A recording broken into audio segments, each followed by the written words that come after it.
A lot of this isn't going to make sense to you, and I'm sorry about that. I'm just going to start at the beginning, with the house.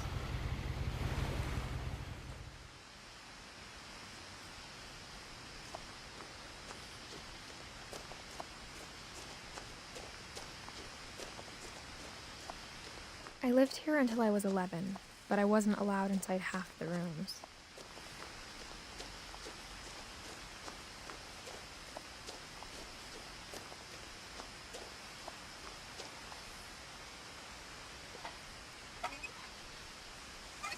Inside the mailbox were bills from 7 years ago, marked urgent, open immediately.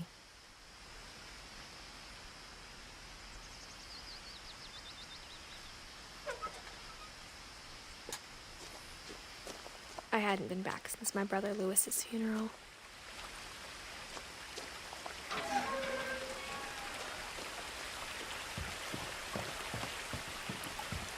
In her will, my mother left me a key, but didn't tell me what it unlocked.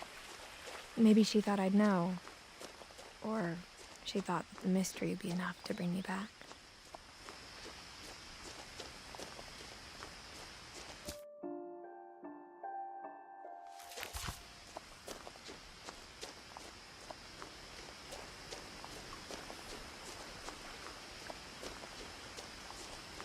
The truth is, even after I inherited the house, I never thought I'd come back to it.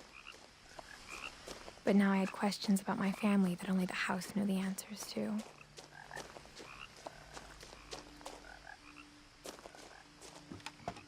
The woods around the house have always been uncomfortably silent, as if they're about to say something but never do.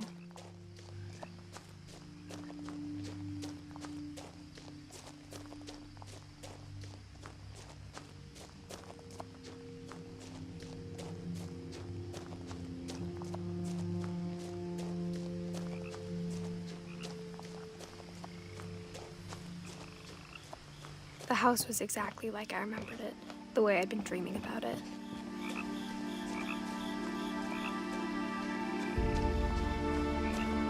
As a child, the house made me uncomfortable in a way I couldn't put into words.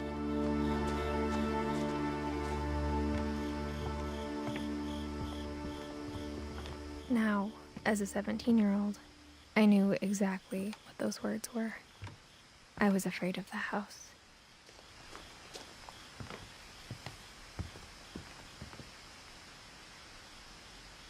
I hoped the key might unlock the front door. It didn't.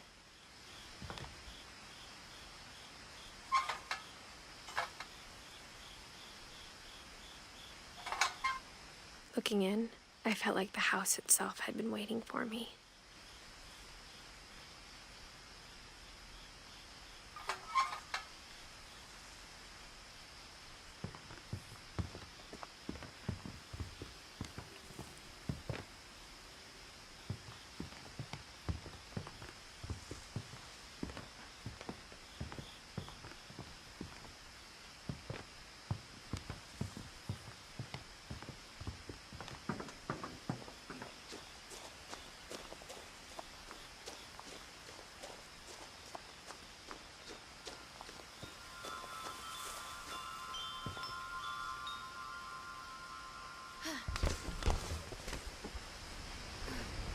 Crawling through the doggy door used to be a lot easier when I was 11.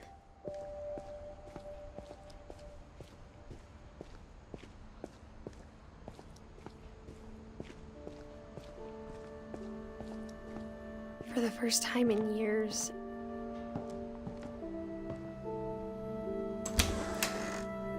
I felt like I was home. But instead of a family, there were just memories of one.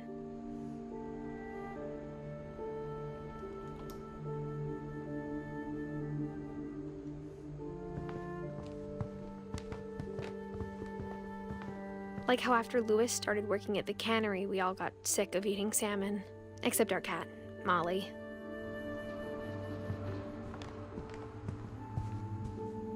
The table was still a wreck from the night we left. It was like a bomb had gone off, killing everyone but sparing the furniture.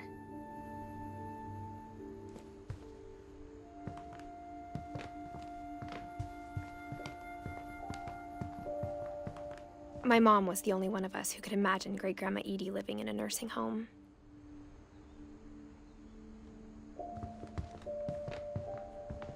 Nothing in the house looked abnormal. There was just too much of it, like a smile with too many teeth. Even the fireplace had a story.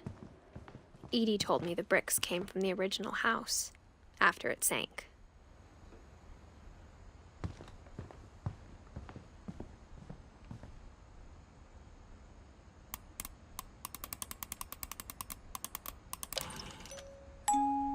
Great-Grandpa Sven built a music box for Barbara, along with the rest of the house. Mom always told me to stay out of the basement, so I wasn't too surprised when the key didn't fit.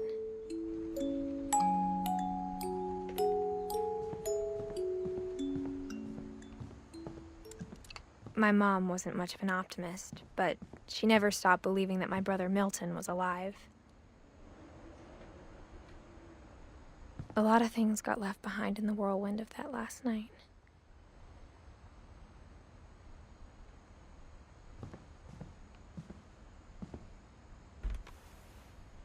Edie told me once that every Finch who ever lived is buried somewhere in the library.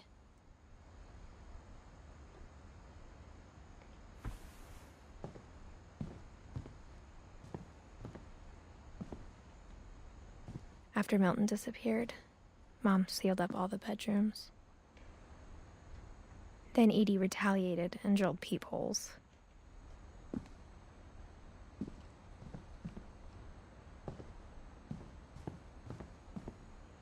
Whenever people ask me about my family, the first thing they always want to know about is Barbara.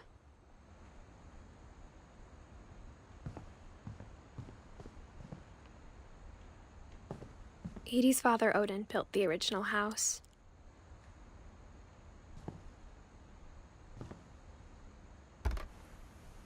Barbara was a child star for 2 years, until America grew out of it.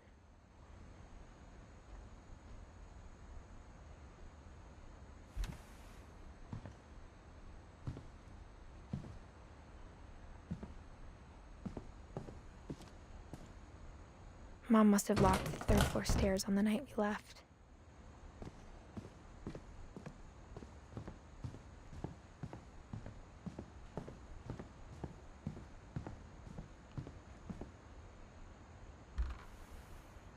The last time I was in Edith Sr.'s room, I was 10 and she was painting my portrait.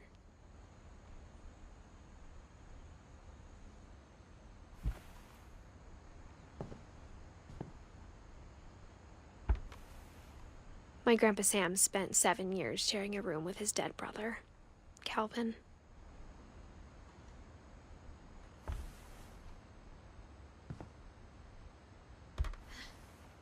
As a kid, I just assumed every house had peepholes and sealed rooms you weren't allowed inside of.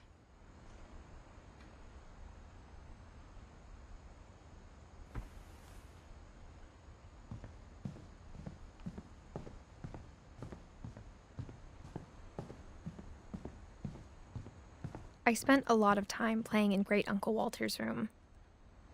I think my mom sometimes regretted not sealing it up.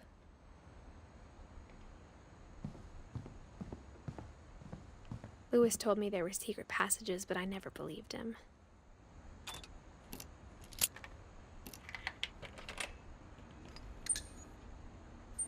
Turns out, my mom was really good at keeping secrets. Now it was time to find out what my mom had been afraid of.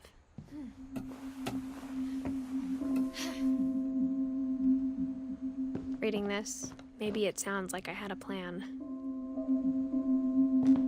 But I had no idea what was behind that door.